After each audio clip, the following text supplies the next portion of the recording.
Call of Duty could be moving away from the annual release schedule.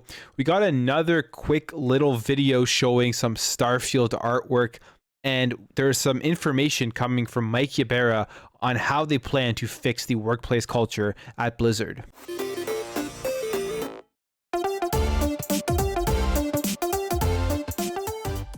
Welcome back to another video, guys. If you enjoy daily content, make sure to hit that subscribe button. So Call of Duty is every year the highest selling video game, and it is an annual release where Activision has put pretty much all their resources into it in order to try to improve on the game so that they can continue to grow the franchise and continue to grow the amount of profit they make off of the Call of Duty franchise. Now, the annual releases, some would say, have kind of deteriorated the game. I'm not somebody who plays Call of Duty every year, so I wouldn't be the best to comment on what has happened, but I did play Call of Duty a ton back in the day, right when it was in its heyday, when it was becoming that cultural phenomenon.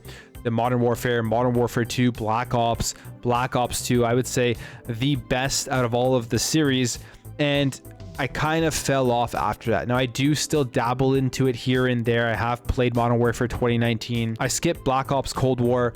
I did pick up Vanguard, and I have been playing it a bit more recently. And I have to admit, for me as just a casual gamer, when it comes to Call of Duty, it's fun. I jump in there. The gunplay is quick and snappy and fast. I enjoy myself in the matches that I play. But if you're somebody that plays it every single year, I'm sure you are much more critical of it. And that's probably, those are the people that are picking it apart and seeing what has changed throughout the years in terms of Call of Duty. Now, me personally, from, like I said, someone who doesn't play it every year, I think one of the biggest issues with the franchise is that it does have an annual release. I think that's not only a problem with Call of Duty, but it's a problem for Activision, as we've seen that they put all of their resources into Call of Duty and don't focus on too many other things. Well, it looks like they are debating whether they want to stop the annual release of the game. So this comes via Bloomberg reporting, saying high-level employees at Activision have discussed moving away from the annual release schedule. According to two people familiar with the discussions, although nothing has been finalized yet, there's a belief among many Call of Duty developers that releasing games at a slower cadence will please players and help bolster the franchise, particularly after the weak launch of last year's Call of Duty Vanguard, which saw a 36% decline from 2020's entry in UK sales charts. The shift may not happen until this year or later, as this year's Call of Duty is expected to redeem the franchise's fortunes.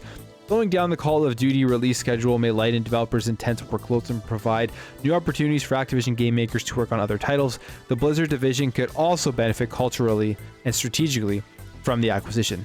And this makes a ton of sense overall. I mean, first of all, they saw the decline in sales with Vanguard. Even though it's still on top, they're seeing that, I guess, that annual release is running dry in terms of making them a ton of money and being on top all the time. But secondly, I mean, all of the workplace scandals that have come out of Activision Blizzard, and one of the big things is just the overworking, the crunch, all that type of stuff, the workload on their employees. And Call of Duty has a major part to play in this, and they've promised that they are going to try to fix and turn around the workplace culture at Activision Blizzard. So that would be one way of starting that process. And on top of that, I mean, Xbox is taking over Activision Blizzard, and I feel like they may want to go in a different direction. I mean, Phil Spencer's already talked about working on other IPs besides Call of Duty, getting into the catalog of Activision IPs and kind of seeing what's out there and hopefully reviving some of these great IPs that are within the catalog. And to do that, maybe it means not releasing Call of Duty every single year. I mean, me personally, I would love to see them move away from the annual release schedule. I think they should just make like one really good Call of Duty game, maybe like every 3 years, and then have the other studios that aren't working on the game working on different IPs. That would be great. I hope Xbox implements something like that when Activision Blizzard comes over and the deal is finalized. Now, believe it or not, there are other games in the news to talk about besides the Activision Blizzard games and the Activision Blizzard deal. One of the biggest games that's going to be a generational game. I would say it's one of the biggest games in the last 10, 15 years or so, I guess, since the release of Skyrim. And that is Starfield. Now, we haven't seen gameplay of Starfield, which, you know, I've said this in other videos, I'm giving Starfield a pass on it. I usually get annoyed when people are super hyped for something they haven't seen gameplay of yet, but Starfield is that one exception for me because we know it's a Bethesda release, Todd Howard. It's a game coming from that studio, the first game in such a long time, and I can't wait to see what it is, and I'm sure it's going to be great. and they seem very confident in it. And they have been, however, showing off some artwork of like the areas within the game, and they had this cool little video that they tweeted out yesterday showing Atlantis, or New Atlantis, which is the capital of the United Colonies. And it's just concept art, but it looks super cool. And like you see the birds flying here, you see the rocks, and then the structure and the ship in the background. So I mean, I'm excited. I just wanted to quickly show you guys this in case you hadn't seen this with all of the news right now that's taking up the airways in terms of the Activision Blizzard stuff. All right, and finally, we have here some news about Blizzard Entertainment. Mike Ybarra has come down talking about rebuilding people's trust within the work culture and the environment at Blizzard. As we know, Mike Ybarra is the current head of Blizzard Entertainment. And what's funny is he used to be at Xbox. He was there for like 20 years before coming over to Blizzard. And he's going to be going back to Xbox, I guess, once the deal is finalized. We'll see what happens. Maybe they fire him, maybe they keep him, who knows.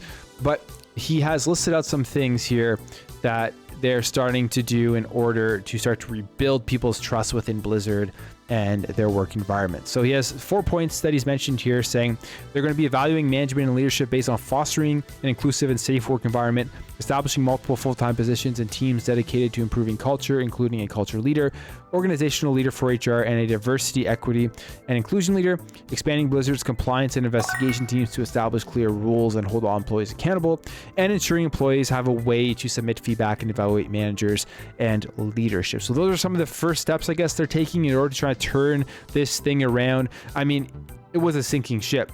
It was terrible work environment. The PR was absolutely brutal. People had lost trust in Activision Blizzard. So they have a lot of work to do. And that's something that's going to be very interesting to see how Xbox affects this, how much they add to improving the workplace culture within Activision Blizzard. Anyways, guys, that's it for me. Let me know what you think about this in the comments below. Do you want to see Call of Duty move away from an annual release? What are your thoughts on Starfield's concept art video?